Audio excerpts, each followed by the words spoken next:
Hey, it's Crockett36, and here we are reviewing. Let me see if I have it up. I do not have it up.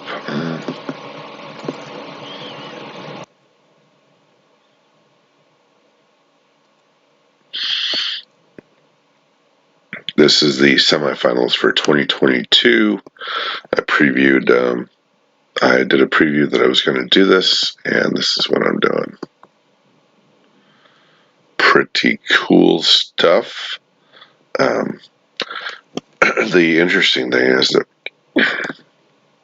AndrewAAgamer says that this is not his. The allies are not his forte. He's a more of an Axis player. So if you go here to watch games, you go down to, there it is. Okay, so this is the bid, AndrewAAgamer, 3 artillery. He's giving Arthur Bomber Harris 3 artillery in Siberia, 1 fighter in Moscow, 1 infantry in Yunnan, fighter in Scotland, sub in 106, 109, infantry in Sudan, and tank in Egypt and Mecca and Burma. That was obviously Arthur Bomber Harris's choice. But this is the turn. I just want to alert you to the fact that if you did try to upload this game, this is not the current version. This is a pre-release version that's been long bypassed as the latest and greatest. So you have to do a little bit of work, and you have to reinstall. You have to install different versions. Not the easiest thing to do, I tell you. There is a thread on here how to install different. I'll just take you to it. Topics watched by Crockett, running different versions of AAA. So this is where Panther explains it, and thank you very much, Panther. Okay, let's go to the action. Okay, let's go up here to. I believe in the preview I took you through this stuff, so I won't do it again. This is what the Germans do. Okay, so this is obviously a Russia Crush. And where are we going? We are going to try to take apart the British Atlantic fleets. He considers several options. The great thing about the bid is it gives you new freshness. So here is scrambling. He did not scramble, obviously. Loses. I'm just trying to see if I would have scrambled. So he had 7, 8, 9, 10, and that would have been versus 7 with an additional hit, though. So this ends up being a pretty good choice because the sub gets a hit, damaging the battleship, and then look at those dice. So above average dice and just slam dunk. So good choice not to scramble. Even if he had hit everything, he gets some pretty good dice there, but even 3, really wouldn't have been substantial. He takes out the battleship. That's one of the interesting things about this. That's a big deal. Most of the time you see people taking out would take out the sub and just damage the battleship. However, the Allies have, not only do they have surviving fleet in 111, they also have that sub right there. So, interesting choice. Usually 3 subs here is also an interesting choice. So it's forced into this because the sub actually submerges. That's also an interesting choice, right? He gets 2 hits, so he would have been dead anyways. So I just want to take you back a little bit here. We defend the Germans. Now here is where the sub could have fired first, I believe. I'm always a little fuzzy on which sub fires first. They win. Battle for France goes well, not extremely well. He does. So there's some fairly good hits on the Allied parts. Loses almost as many in the first round. And in the second round, look at that roll. Wow. Okay. So that's where it really turned around for the Allies. So good rolling on the Allied part. The TUV here is only 20. Battle in Yugoslavia. You'll notice all these battles are Andrew's forte is making overwhelming attacks.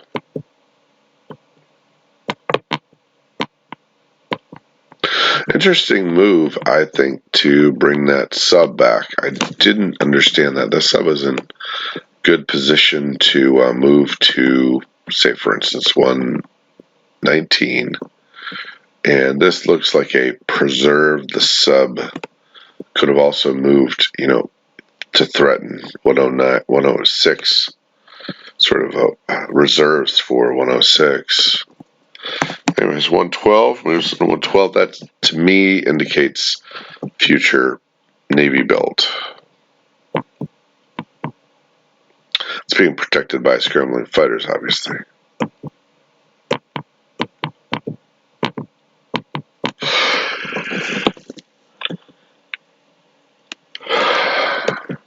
Okay, so then collects $68. So he does not do the Yugoslavian bounce. That indicates to me likely a Germany 3 attack into Russia. Probably not next turn.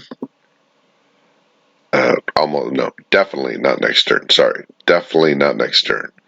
He will not be going into Russia next turn. My battery's low. Unfortunately, I've got the plug-in right here. So he's not going next. He has set up the scramble against Taranto.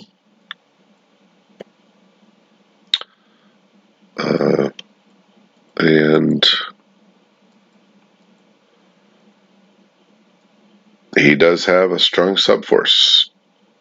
He has more subs on the board than can be killed by the British. Okay, let's see what happens with the Russians. This is a good build. He does give up 1 infantry for 4 artillery. All right, let's see what he does. Does he declare war? That's always interesting. He does go to war with Japan. So that's not probably what you think, but let's see what he does. So he does consider going into Korea. He doesn't. He does move to Yunnan. That is not necessarily a declaration of war.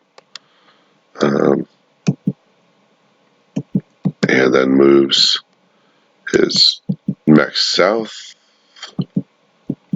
He's going to change that. Buttresses Belarus and West Ukraine. That blocks a picking up troops for offensive action. I'm not exactly sure why he does the 112 as well. I'd like to ask him about that.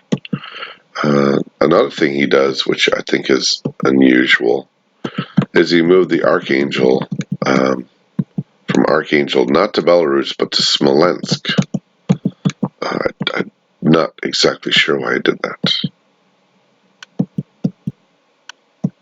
Particularly with a weak move, I thought, by the German player not bouncing out of Yugoslavia, and so he really does not have enough. If we just look at this right now, the German player would have 20 units. Okay, so if he had moved all of his mechs to the front and his planes were there, that would not be doable. I suppose right now it is doable, to move into East Poland because of this. I would say, particularly if you built 3 mechs here, 3 mechs here, or 3 tanks and 3 tanks, East Poland would be radioactive, whereas now it does not seem as radioactive as it could be. With the moves away from the front by the mechs and the tanks and the planes, I guess East Poland is not as radioactive as I thought it might be. Wouldn't be a strong move in there, but yeah, and all of the infantry is not even ready to move in next turn. There's no reserves to back them up. Okay, well, I mean, there will be reserves in Romania and Poland and Slovakia next turn, amounting to 9, 14, 20, 21, 22. Oh, these tanks can also roll in East Poland. Okay, so 23 in East Poland. That's not bad at all. The Russian, the Italians can't open that either. Okay, let's move on. Pretty standard stuff. I did want to note that the troops in out far east have 3 artillery with them. So that's pretty significant. This also would be something you probably have not seen so much. The Yunnan stack, and also the massive support, I would say, for China. He leaves these Caucasus guys here for this action right here, trying to take over Iraq, which is going to be a great move. So, although Germany sort of, I thought, blinked, and he could have stacked East Poland, he does pretty standard fall back to Belarus and West Ukraine. Okay, let's go. What did the Japanese do? Okay, so this is definitely a Asian push, is what we would call that. So ready to collect the money islands as well as. Oh, he does declare war on the Allies. So this is a little unusual these days. Okay, he's going to do those attacks.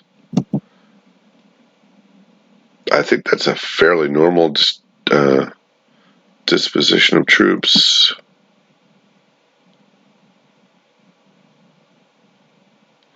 I should say positioning of troops. Yeah, grabs that guy. Okinawa guy. Attacks Philippines. Attacks Borneo. Adds the Philippines. 2 transports. Make sure he's got the Navy. Moves into Kwangtung, Hong Kong. Small battle in Hunan. Raid, more like it. And some. Oops, sorry. And some more positioning. Okay, Borneo obviously is win, and here he gets some pretty good hits against the Navy, and doesn't get anything back. So total victory. Nope, he takes out a cruiser.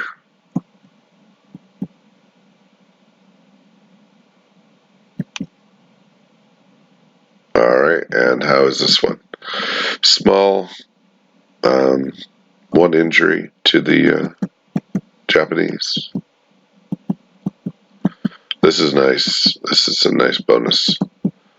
The Chinese get ahead. All right, and okay, so Kwangtung. He does get a hit with the English in Hong Kong. Okay, a little protection for the transports. Final positioning of troops.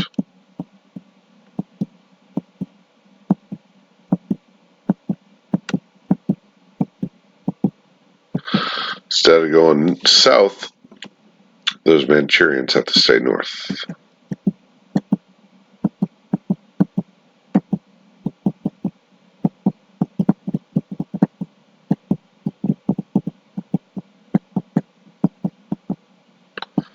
That factory goes into Shantung. I'm sorry, Jiangsu. Two transports. Turn complete. How much money do we get? Need to find out the money. 39, 38. All right. So just to note a few things that are really important. This move, for the cost of 3 artillery here, those 12 Japanese guys are inert. They are not going to be able to help in the campaign for China, which puts them, severely behind the Chinese army. And then this move, keeping Yunnan, puts 2 more infantry on the ground, or artillery into the action. So, and here in Quangxi, where normally you would have seen, quite a buildup, the J1 has not given them any more money. They would usually have about that. Usually 39, I think. Because of the bonus. Because of the bonus trade with. So no more money is coming to the coffers. And Quangxi is particularly weak. But they do have, they are taking $3 off the United Kingdom, $7 off the United Kingdom, and convoying this too. He put this back so he could convoy. Must have taken a fighter off. Okay, and then obviously he takes off $7, $2. I'm sorry, off of Philippines, off the Americans, and has this nice naval base where he can threaten both to reinforce the Caroline Islands and threaten Queensland, and of course a big move into. I think it can reach Burma. Yeah, Burma could go as far as Burma with those transports. So, strong moves by AndrewAAgamer, strong moves by the Axis in general. Interesting and different moves by the Russians. Really some innovations here with the artillery up here, and the pressure on this area is going to become obviously severe, and we can anticipate that. And because of the J1, Quangxi and the Yunnan stack, Quangxi is not your normal strength. This, I would think, means Calcutta is safe till probably turn 4. I would think. I'm trying to see 2, 3, 4, 5. 5 transports. Yeah, I think Calcutta is safe for quite a while. All right, let's crack 36. Reviewing some of the pro turns. This is some big turns. And that is correct. 36 out.